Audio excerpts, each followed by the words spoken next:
আসসালামু আলাইকুম। আজকে আমি ঝরঝরে মজাদার পোলাও রান্না করব। চুলোতে তেল, পেঁয়াজ, গরম মশলা, দারচিনি, এলাচ, তেজপাতা সব দিয়ে দিয়েছি। এখন পেঁয়াজটাকে আর তেজপাতা, গরম মশলাকে একটু ভেজে নেব ব্রাউন কালার করে।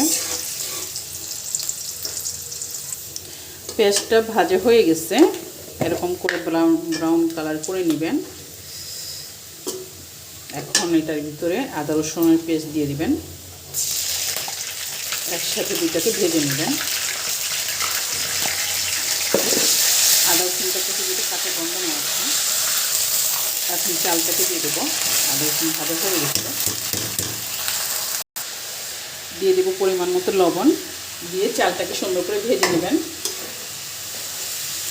তাহলে মচমচা সুন্দর ঝরঝরা পোলাও হবে, প্লেন পোলাও যেটা, এটা খেতে অনেক মজা হয় এভাবে রান্না করলে।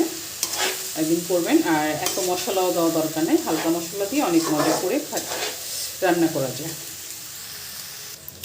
দেখুন চালটা ভাজা ভাজা হয়ে গেছে, এভাবে সুন্দর করে এরকম করে ভেজে নেবেন।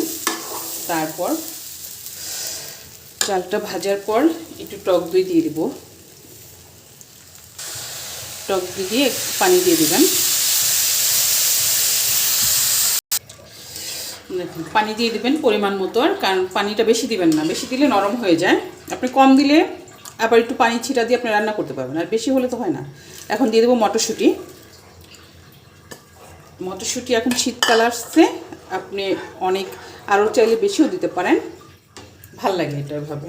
আর দিয়ে দেবো কাঁচামরিচ। 1 চামচ চিনি দিয়ে দিবেন স্বাদের জন্য। এটা এই চিনিটা দিলে স্বাদটা আরও বেড়ে যায় পোলাওর।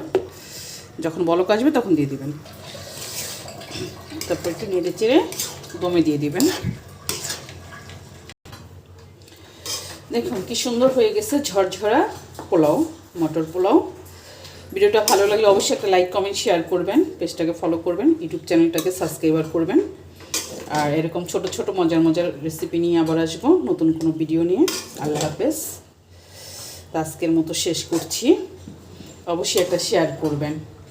দেখুন একেবারে ঝরঝরা মজাদার এই পোলাওটা খেতে অনেক ভাল লাগে, খালি খালিও খাওয়া যায়। আল্লাহ হাফেজ।